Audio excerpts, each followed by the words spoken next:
James Tamberelli. I'm out here for,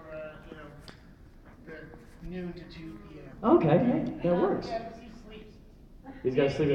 He sleeps from Was he partying hard in Knoxville? Yeah, there's a band on the Gigawatts. You ever heard of that? They're amazing. They were pretty amazing. They rocked my socks off. They were pretty good. I hear they're Grammy nominated. Grammy nominated? Believe it or not. No. No.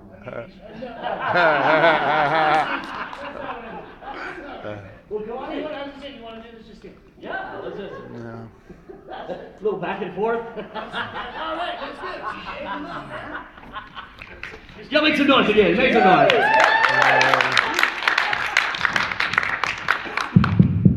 Is this thing on? Yeah. Just checking. That's my microphone jokes. That's the only one I got. If I had a stand-up one, I could do this too. It doesn't go that far. That's I got it. That's it. I did it.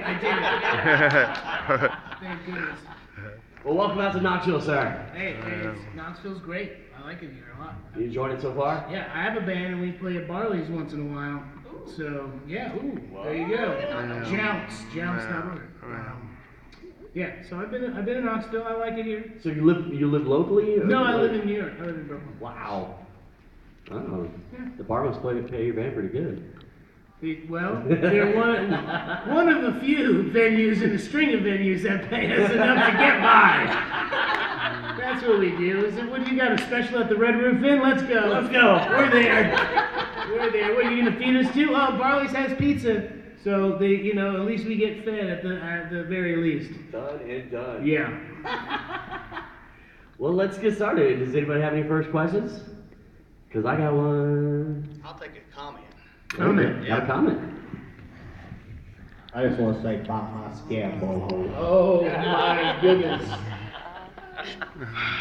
Well, suck chowder, jerkweed. How about that? I can get right back there. You don't want to go toe to toe with the Little Pete insult king. Come on. It ends poorly for everyone, myself included. So, my question, how did you get your start? How did you get your start into showbiz? Well, I started acting when I was 6, and I had met a manager at a department store or something, and she gave my mom a card because I was really chatty with her. And they were like, "Oh, this kid's 6 years old. He's being very chatty, and he's got red hair. Ooh, they're really big right now." And she said, she told my mom to give her a call, and then my mom didn't because she just kind of forgot about it. And then I was in like a supermarket, and someone said, "Did I see you on TV? Like, did you do a commercial?" And I was like, "No, I didn't, but I would like to," and my mom won't let me. I don't know why I said something stupid like that, but I did. And that my mom was reminded, and then I went and talked to this manager, and I went on an audition, and I booked it, and I got any toy I wanted from Toys R Us afterwards. So I'm like, this is a good deal. Let's do this more. Let's do more of these. Yeah, and I booked Pete and Pete at 7, and that took me 7 to 13, and then figured it out. It was like 14 and 15, and then I moved to LA to do all that. So I basically just worked for Nickelodeon for 13 years. They gave me a cane. I think I'm in Sumner Redstone's will. I hope I am. I think I asked him that once as an old man. He's much older now, 20 years older now. "Hey, Mr. Redstone, you think you put me in your will when you die?" Sorry to bring that up. I know it's impending. Hey, you never know unless you ask. You'll never know. So, what are some current and future projects you're working on that we can look forward to? Oh, well, I do a podcast with the older Pete from Beat and Beat, called Danny and Mike, The Adventures of Danny and Mike. I know it's a very creative name. We're just like, well, what do you think? Well, this is The Adventures of, that's nostalgic. But we can't say Beat and Beat because we will get sued. Well, why don't we use our real names? That sounds good, huh? My name will go first this time. He always says that the first Pete was him. So I was the Ant Pete. So we switched it around. Actually, I just bought the domain name first. I was like, this is the name of the podcast. You deal with it, Mike. You have to deal with it. I play in a band, like I said, called Jounce. I play in a couple like local things in Brooklyn that I do, like jazzy stuff. And I have a sketch group called Man Boobs Comedy. So we make stupid videos on YouTube. Okay. Yeah. Is So there- go to if you Google Man Boobs Comedy, you will get us. If you Google Man Boobs, you will get other things.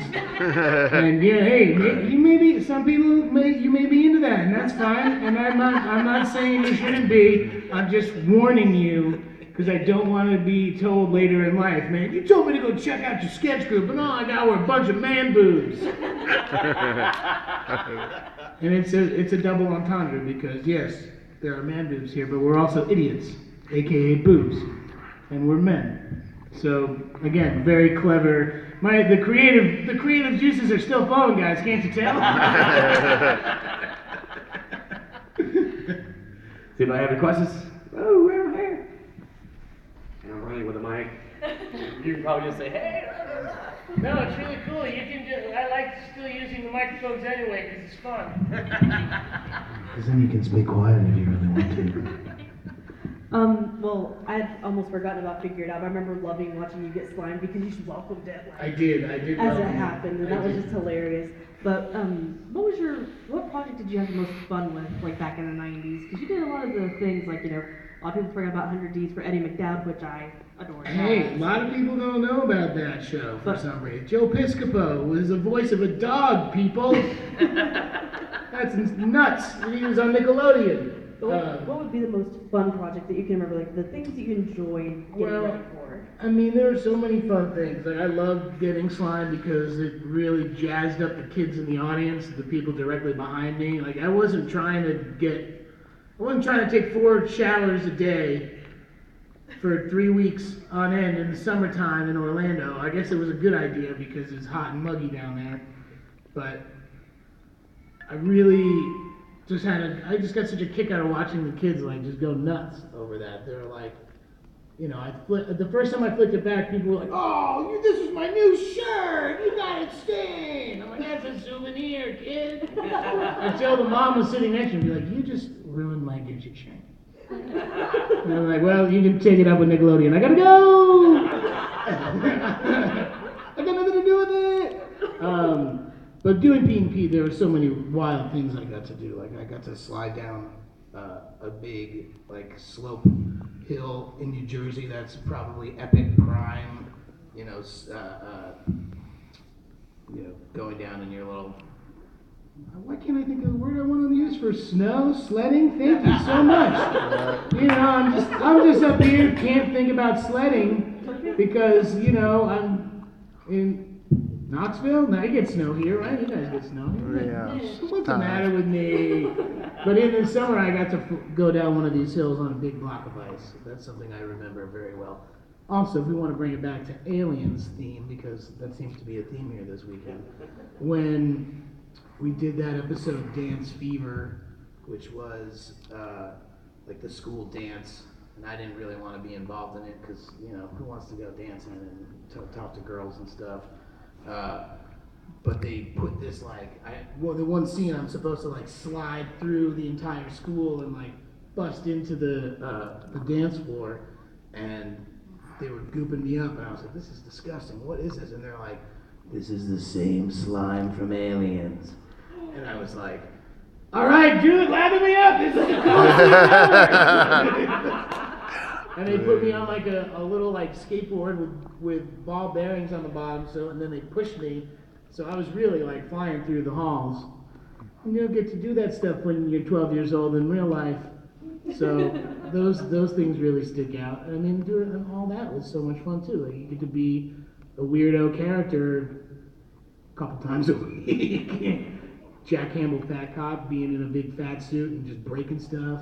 Getting in trouble for breaking stuff that's not breakable. Wow, that's the only take we can do now. We don't have another one of those. Sorry, you put it out there. I'm going to break it. Yeah. Question back here? I was just wondering if you guys had a lot of input on the sketches that you guys did for all that. We did. I mean, a lot of them were written for us already in terms of the actual sketches, but the last season, season 6, Mark Saul and I were both writers on the show, so we were in the writers' room and we were creating characters. But for the time that we weren't doing that, they were really open for us to really create the voice and sort of like create the backstory to the character. Like Jack Campbell, I read it originally as my uncle is a retired NYPD, and he's a big guy. He would be your stereotypical, like, let's make fun of the big police officer who's eating donuts, obviously. And I was doing it in his New York, he's from Queens, so he talks like this is really how he is, And I was doing it like that, and then I thought to myself, he's going to watch this. And I'm going to get in a lot of trouble for making fun of my uncle. So I was like, what's the next best city? Well, I'll try a Chicago accent. Maybe I did it in the tone of my uncle with the accent different to try and like throw him off. Hey, Danny, is that fat cop about me? No, Uncle Jimmy, no, it's not like that. Your Christmas gifts are always so good. I really can't screw this up.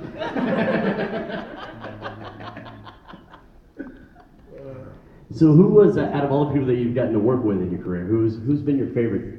Oh man, well, I mean, Pete and Pete had some really wacko, weirdo guests. Like Iggy Pop was my best friend's dad, so I think working with him was probably the highlight for me. And it made me, I mean, as someone who's just learning how to play bass and get into music, he brought his guitar one day, taught me how to play TDI by the Stooges on set, and it was like a very pivotal moment in my life. Like I was like, I'm going to be playing music forever. I'm 35 and still playing music. I haven't put that bass down since I was 11. So That's awesome. so that's pretty cool. But I mean, Steve Buscemi was on the show, and he was super cool. And oh man, Bill Hickey was my grandfather. The blessing. He came on set and I freaked out because I was like such a huge Christmas Vacation fan that I lost it, and I kept doing that. I kept saying that around him, and he kept giving me this look. He couldn't yell at me because I was 12 years old. Sorry, Bill. Someone who didn't mind making fun of young kids was George C. Scott. I worked with George C. Scott, and he got me fired off of a play. True story. Yeah, it was this off-Broadway play called On Borrowed Time it was George C. Scott and Nathan Lane. Nathan Lane, super cool dude. He was like the nicest guy. And George C. Scott was kind of like a gruff old man at the time, obviously, because he was a gruff old man when he did Patton. So, but we were doing this scene, and we were just rehearsing. And I'm 9 at the time. Yeah, I'm 9 years old. And he forgets his line. So I give him his line because I'm a sponge. I knew the whole thing because we'd been, rehearsing for months. You rehearse for months before you actually put a play into production. And we were like 2 or 3 weeks away from production. And I fed him his line, and he looked at me, and he squeezed me, and it was the scene, he's holding me in his arms, and he just lets me go, and I just fall to the floor. My mom comes over, like, what the hell? Like, and he screams at me, he's like, you never tell another actor his lines! And he freaked out, like, had a real moment where he just, like, lost his shit. Yeah. And then the next day, sorry, it's just not going to work out with me. So he got me fired.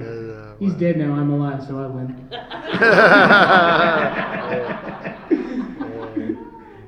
He's got no rebuttal. Me and my wife, we grew up watching Magic School Bus. Yes. And now our son watches like the old episodes on Netflix, and he loves it. And naturally, his favorite character is Arnold. So my question is, do you have any memories doing voice work for the show? Oh yeah, tons of memories. I used to go. I had to go to Toronto like 3 or 4 times a year for 3 years because that's where we did all the voice work for it. and we did it all together in one big room, so we'd read through scenes. And I'm an actor from New York, and I would do things sometimes that was booked in LA, and they'd just put me in a booth in New York, and then they'd, I would hear the director from LA speaking and telling me what to do, give me direction. And so it was the first time I was able to really interact with other actors, like doing voice stuff, because you're so used to everything is just by yourself, and then you just hear it all together, and you're like, oh, isn't that weird that they don't, sometimes it sounds kind of funny because you don't really get to play off of each other when you're, by yourself, because you don't know how someone's going to say their line before yours or after yours or how you react. So it was the first time that I got to really understand doing a cartoon like that with everybody there, which is really cool. Stu Stone, who was Ralphie, I remember one day we got to the studio and he just got his license, and he comes into the studio and he's like, someone's car out front, something happened. I hit a car. I can't remember whose parent. I might have been Lisa. I'm not sure. I don't remember exactly whose parent got hit, but it was definitely Stu Stone's fault. No, I never let him live that down. Every time I see him, even to this day, he lives in LA and Toronto, and if I catch him in Los Angeles, it's like one of the first three things. It's like, hey, Stu, how you doing? Everything cool? How's Jamie Kennedy? Also, do you remember that time that you that you wrecked someone's car in front of the studio? How fast are you going, you little punk? Oh, we got time for one more question right over here. Do you prefer doing live action stuff, or do you prefer doing like voiceover work? So you've done like the video games and stuff. Yeah, well, I like to do either. Who's giving me the paycheck? No, but there's something really cool about doing each thing, and particularly like you're talking about the video like GTA 5. GTA 5, although I did a lot of work in the booth, just doing voice stuff after the fact. That was all motion capture, so all of those cut scenes were done like plays. They weren't shot like a TV show or a movie where they do like, here's a piece of a scene, here's another piece of the scene.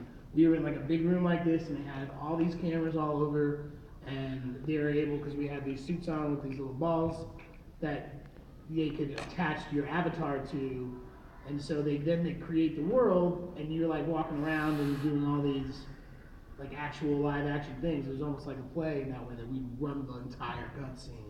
And there'd be like poles with little like golf balls or tennis balls and stuff on them that were like reflectors, and be like, that's a door and that's a car, and sit on this apple box because now you're in the car. And it was just very weird because you're like, there's nothing here but pretend stuff, but I guess I'm pretending, but this is weird pretending. I'm not really sure how this is gonna work. Or like, you go to pull something and be like, we gotta do that shot again, Danny, you gotta hold your hands here because it looks like you had your hand through the window of the car. I'm like, well, can't we just get a car window? It would make it so much easier. I swear, they call me Tute Tambelli. I can get through this. I can do this.